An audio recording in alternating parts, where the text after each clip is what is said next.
Alrighty, folks, we got a couple of new additions to the rock stock inventory. First up, Savatage Gutter Ballet. Yes, I own this. I may even own the vinyl. But I got on a John Oliva kick the other day, which means you will be seeing more John Oliva related material in the future. Completely by coincidence. If you didn't hear yesterday, Savatage was doing some festival dates and John Oliva was going to be with them.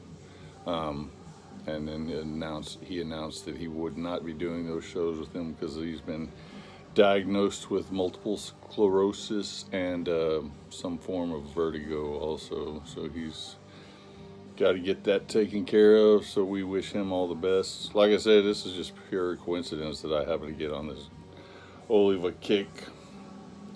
And this is actually a re-release. Who did this? It looks like Combat. But man, I thought I knew what label this was out on, but I can't tell you. But anyway, whoever this is, this label, they have put out several of these digipacks, and I have a couple of them, and they have bonus tracks on them. And you know, I bought a couple of them, and then I forgot about them. And like I said, I got on the John Oliva kick, so I'm like, oh man, I need to get these. They got bonus tracks on them. So yeah, I got this one. It's got an acoustic version of Alone You Breathe and acoustic version of Handful of Rain on there. Odd bonus tracks for Gutter Ballet, but it also has Thorzine Shuffle on here, which was a bonus track on the original CD version. So yeah. I actually got off the Savatage train when this album came out. I heard the title track. I saw the album cover. I was like, man, it sounds like these guys are selling out. And I didn't get this forever. But of course, it's moved up in my ranking now. It's not better than Hall of the Mountain King, obviously. I wouldn't put it above Sirens either, but it may have inched its way past Power of the Night. So again, we wish John Oliva, send him good wishes. Hope he's feeling better.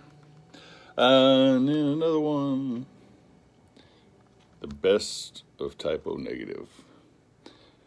Now, yes, I own everything by Typo Negative. So why did I need this? Because it has Highway Star on it. And I forgot that they had done a version of Highway Star. I think it was on a Deep Purple tribute album. And I was on a Peter Steele kick. And I'm like, man, I gotta get that Highway Star. Add that to the collection. This is not an endorsed release by the band. I think this was with Roadrunner, who they were on with for a while, but they had a falling out. So they did not sanction this release, but I'm having to go behind their backs and get this one because I needed that version of Highway Star, which it is a good one.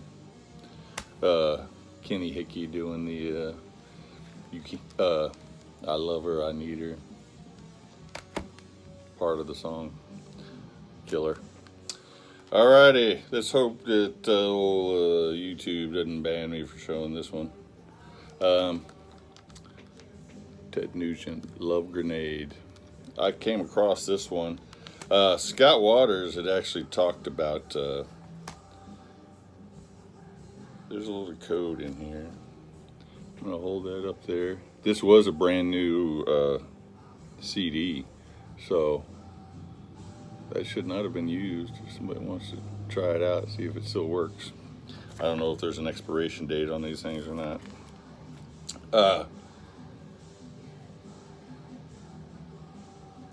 Scott Waters had talked about Crave Man one time, and I saw it and I got it and I was blown away by it. I mean, it's really good, really heavy. A couple songs on there don't even sound like Ted Nugent, they're so heavy.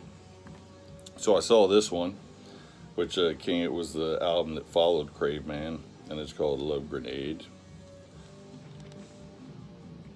And this is back more in the typical Ted fashion.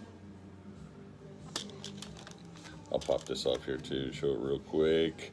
This was not the album cover that was pulled. She had fewer clothes on the album cover that got pulled.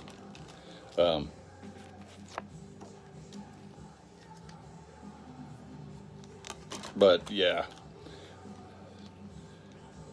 classic Ted artwork. This one actually sounds more closer to Ted Nugent than Crave Man did. It's really good. Like I said, I haven't messed with any Nugent releases in forever. So I had no idea he was still putting out this top-notch material. But this one's really good too.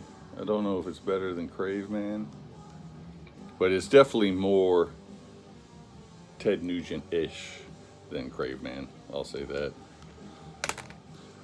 And we got Masters of Reality, Flak and Flight.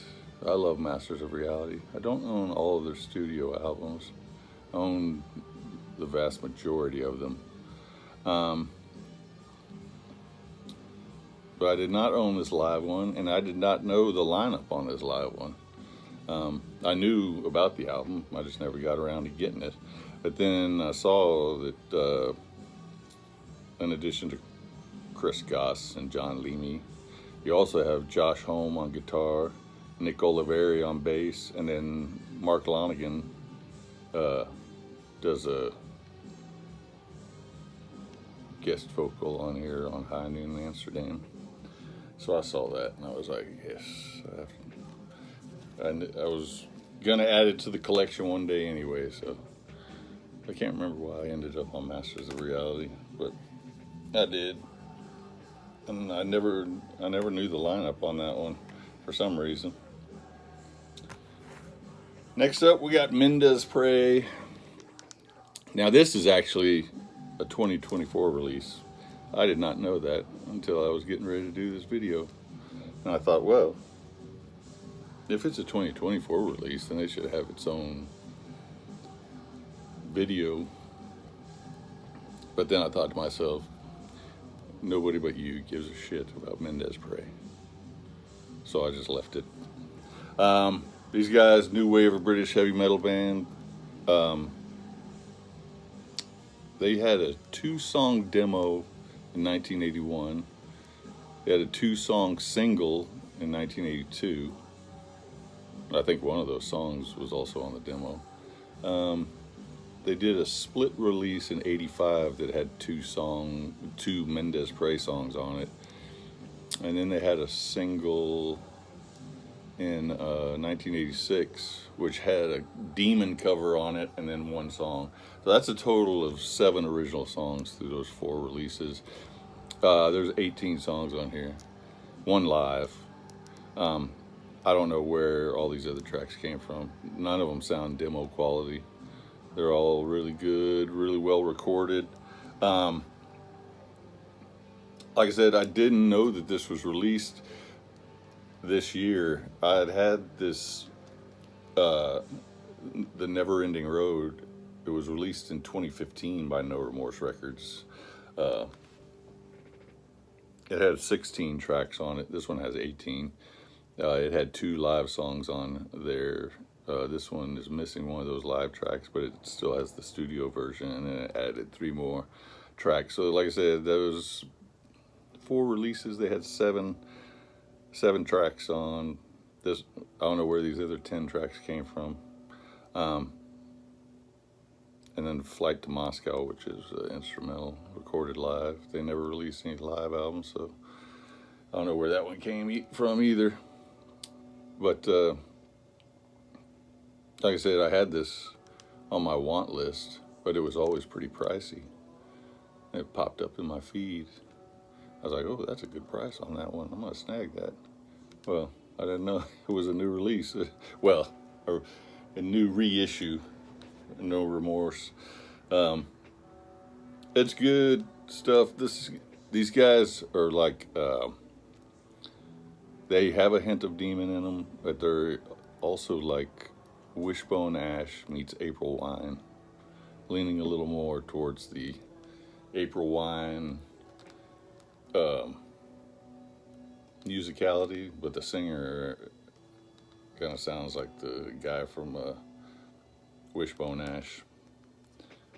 Alrighty, and then last but not least, we got a little Johnny Thunders and the Heartbreakers. I came across this one, and I decided to pick it up.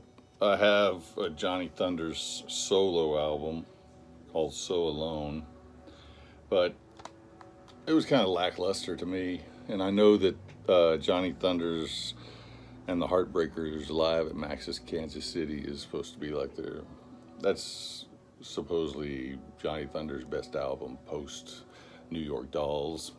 But that one's fairly pricey.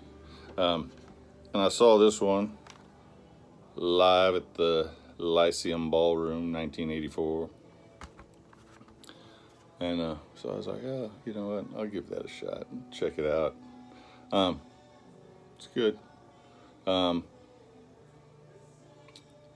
You can tell that these guys are in the throes of heroin addiction, which is why even though they have tons of live albums released, some of them are very hit and miss because sometimes the guys were too effed up to play. But this one's good. They're pretty on top of it. Band sounds pretty good. Recording's pretty good. Alrighty. Here's another 6-pack to add to the rock stock inventory. You guys have a good one.